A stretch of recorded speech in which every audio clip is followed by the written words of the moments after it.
Interview questions and answers. Having your thoughts collected and delivered coolly will be especially important in this field. Review these example questions and sample answers to help you prepare for your interview. First, do you have experience with ISO, International Organization for Standardization requirements? Successful logistic work include familiarity with the regulations that govern the industry.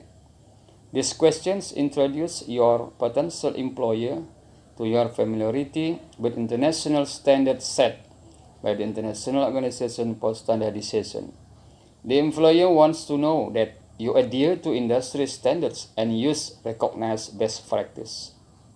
Example, I served on my former company's workplace safety committee in compliance with ISO 45001 and had attended ISO workshop for supply chain workers every quarter since 2018.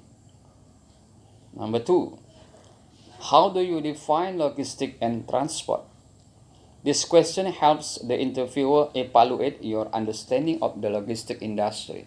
Separating two terms that industry outsiders often use interchangeably, make sure to keep your answer clear and concise.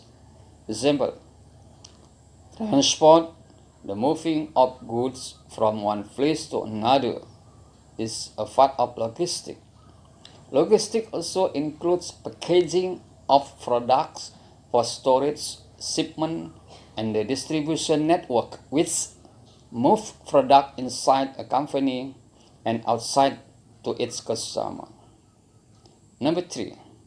How do you stay up to date with industry trend and best practice? Your interviewer wants to know that you are aware of industry improvement and are engaged in your career development. If you have recently completed a professional development course or have one in mind that you would like to complete, you can include the exact name in your answer. Example, in addition to staying up to date by reading industry-wide papers and attending professional conferences, I set news alert to get phone notification about new article in the mainstream media and from my professional groups. 4. What relevant certification do you have?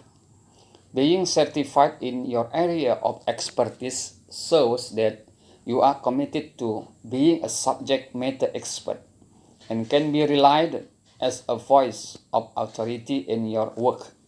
If you don't hold any active certification, or if your job doesn't require licensing or endorsement, be sure to mention any continuing education and training you have undertaken.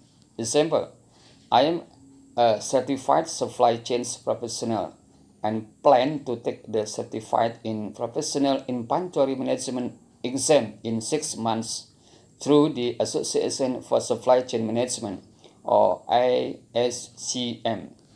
5. Is cross-docking a good idea? This question is asking if you are familiar with the process of cross-docking and understand its benefit. When giving an opinion, always states the reasons that led you to that opinion. Example, it's a great idea when it is possible. Cross-docking saves handling, operating, and storage costs when you can unload from an incoming truck and directly onto an outbound truck. 6. How do you know if a bill of lading is incomplete? This question asks you to identify the essential part of a bill of lading to show that you had noticed if one has been incorrectly filled out. It helps to visualize an actual bill of lading when listing its individual element.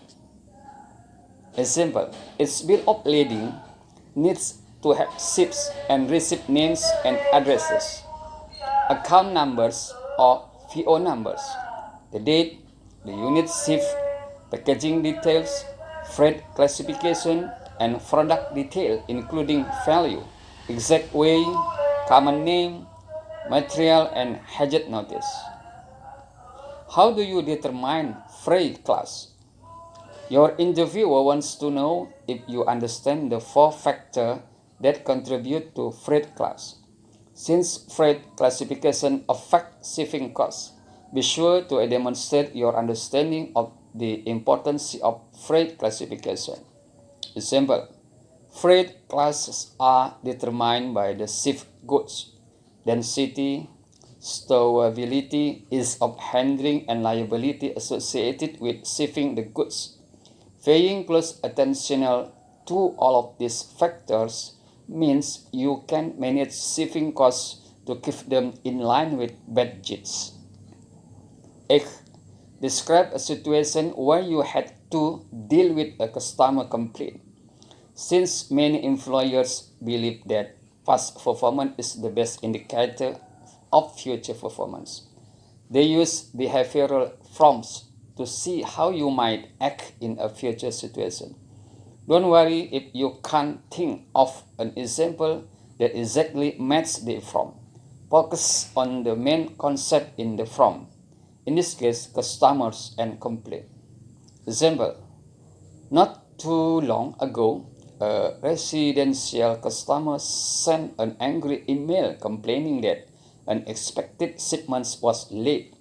It was in reply to our email linking to the shipment's tracking history. I politely replied to the email, suggesting that perhaps they had missed the link and directed them to try the link. I received a thank you email later in the day. I received a thank you email later in the day. I received a thank you email later in the day. 9. What is a challenging project you have worked on, and how did you help keep your coworkers on the project stay motivated? This behavioral prompts gives the interviewer insights into your work as a team member.